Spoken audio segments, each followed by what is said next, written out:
Labor Day Monday, no school, and a big football game coming their way. TCU and North Carolina.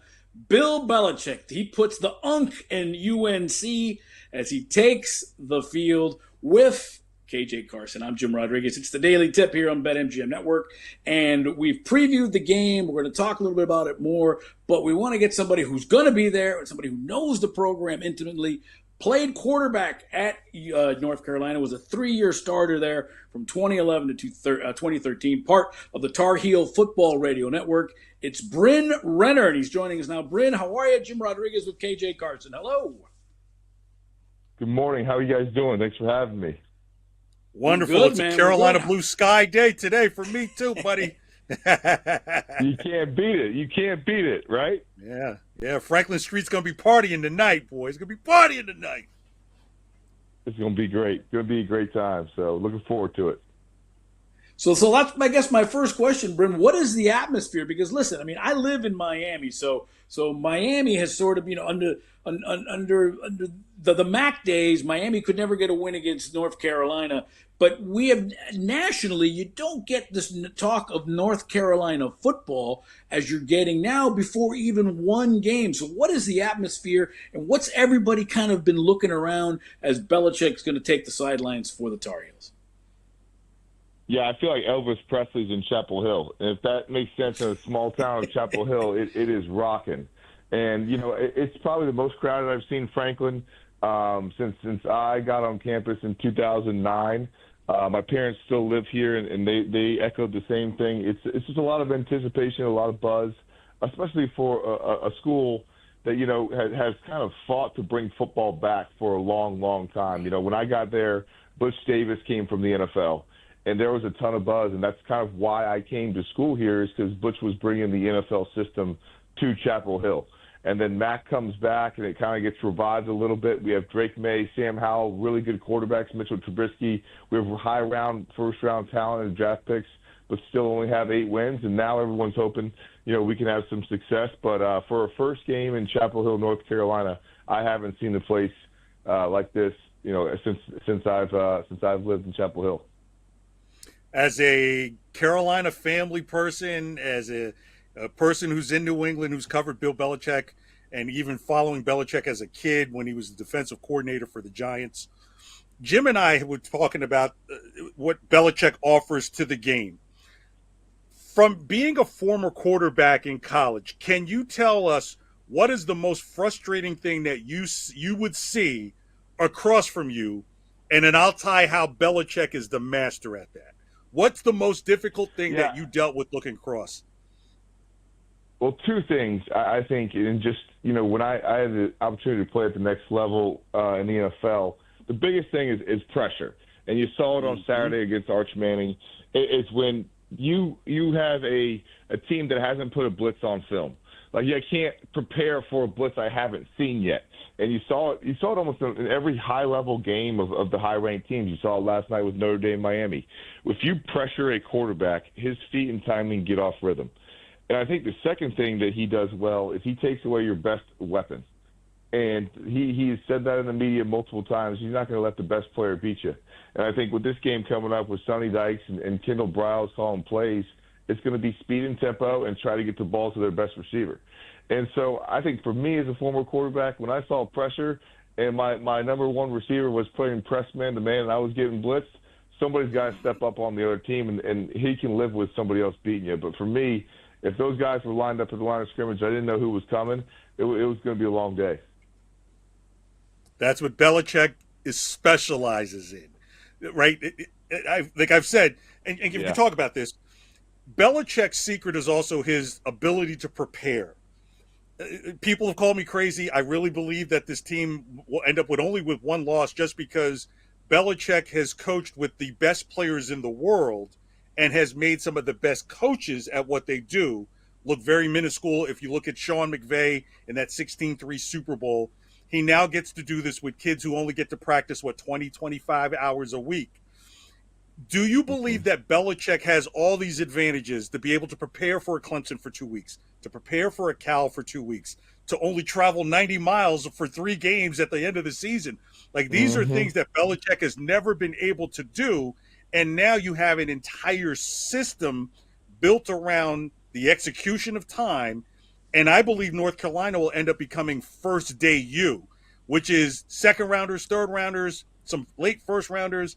This is going to be nothing but a carousel of players coming through there because Belichick's going to be able to coach up players that will form teams where most college teams have a player or two and try and lean into the culture of their coach.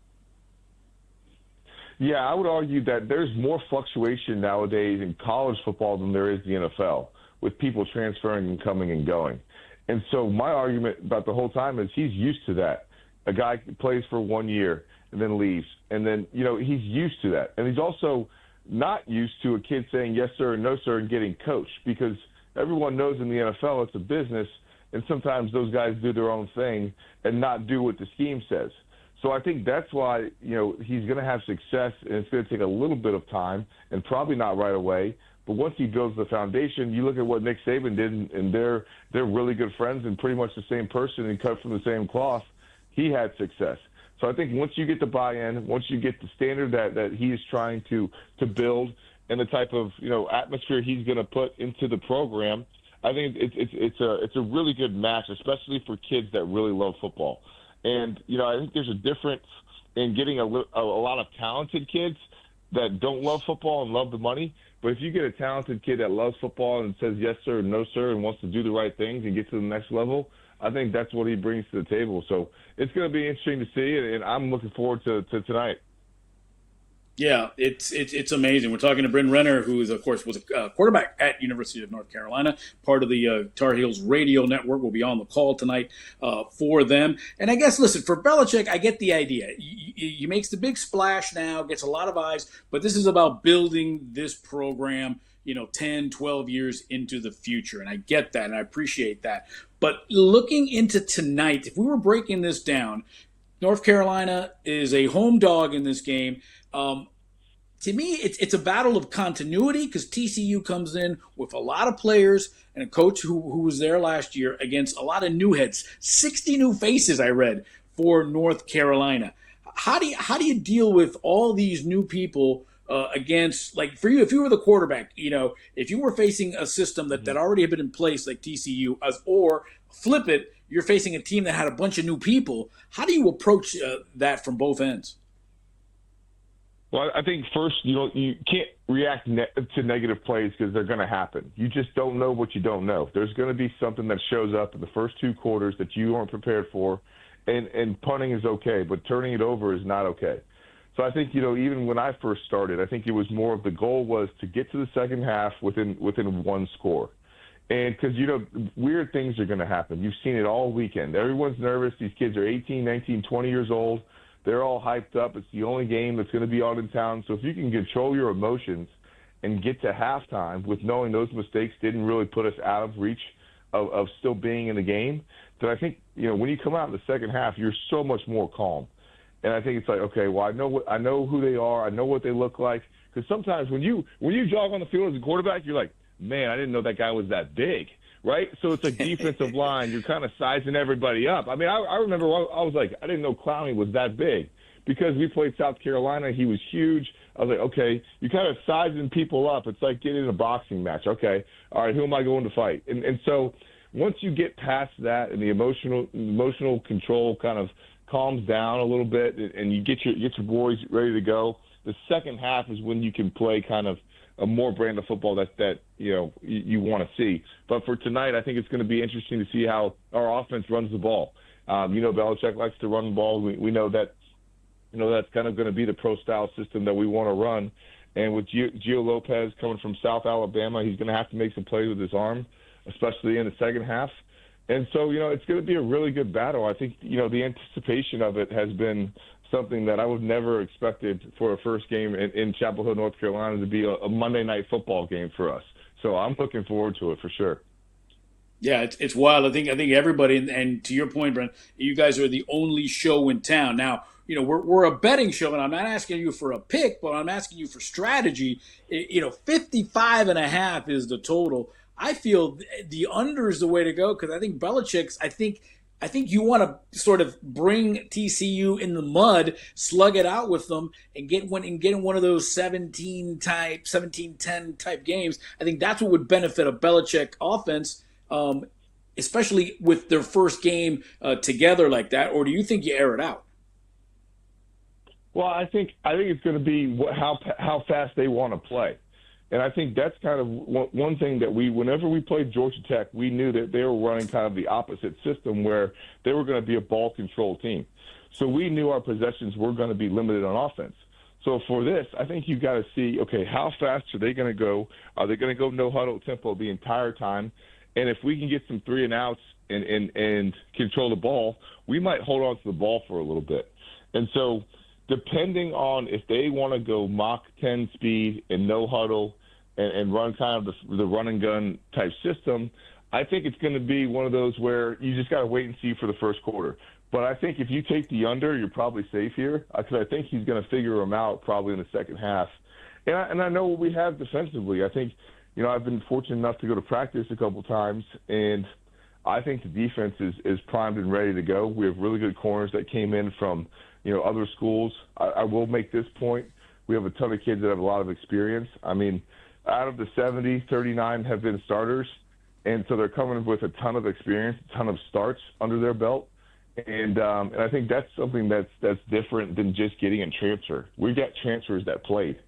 And so they have a little bit of experience, and they're older and a little bit more mature than people think. I think when people think of a transfer, it's like, okay, he might not have played football. Well, they've played a lot of football, and so they're really not scared of the moment. It's just they're wearing a different helmet and a different jockstrap. Bryn, before we let you go, Belichick has this term in New England that I think is really going to define whether it works at Carolina or not, and it's a term error repeater. And while there's an inherited expectance of a young kid coming in, do you believe that that Belichick will be able to get that philosophy across first? Because I believe that Belichick is going to represent the kind of an anti-NIL feeling that's going on in the NFL, where there's going to be like, hey, let's get these kids over to Belichick because we know we'll be coached up. Is there a chance that the lack of error repeating can permeate to this team pretty quickly, or do you think that's going to take some time? Because Carolina has been known to be error repeaters in some critical moments here over the last couple of years. I think that's such a great point you make. I think nobody likes a repeat offender, and I think he's said that before, and he's pulled them. Right? So nobody likes the guy that fumbles consistently. He just pulls them or cuts them, like Stephen Ridley. I remember he benched Stephen Ridley one time because he fumbled like back-to-back possessions. He's like, "You're done. You're sitting on the bench." Now that does require that requires depth, and I think if you establish depth, then yes, you can kind of enforce your own will of accountability. But until you have depth, I think it's really hard to bench a guy that you're going to need. And I think also college football is, okay, can I coach this guy enough? Can he listen enough? And it's also not a business, but technically it is because we all want to win. And the amount of money that's going into it and the pressure that is on winning, I think there is something like that. But, I think it's going to be one of those things if you can establish depth. If the guy can't fill the A gap multiple times, then you got to go get somebody else. But I think it's going to be one of those things. He might not have the quickest of triggers right now, but I think year 2, year 3, it's going to be pretty much the same thing because you can establish depth and have guys that can come in and play. All right, Bryn, last one from us. We got a quick 1-minute answer from you. What does success look like for North Carolina and Bill Belichick in year 1? Well, competitiveness in all 12 games. And I think, everyone looks at the schedule right now, but we still have a new team. But I think if we're competitive in all 4 games and they come down to the wire, similar to what Colorado did, when Deion went there and took the whole roster and got rid of it, I think it's going to be a similar type of initiative for the Heels. But if we can be competitive in all 12 games, I think that's success. I mean, I love it. It's going to be wild. It is a total concert, circus, rock star. The fiesta is in Chapel Hill for sure. Enjoy the game. It's Bryn Renner. He's the one of the voices of Carolina football, played football there. Thanks for hanging out with us, and have fun this season, my friend. Yeah, appreciate it, guys. Thanks for having me. All right, there he goes. That's Bryn Renner.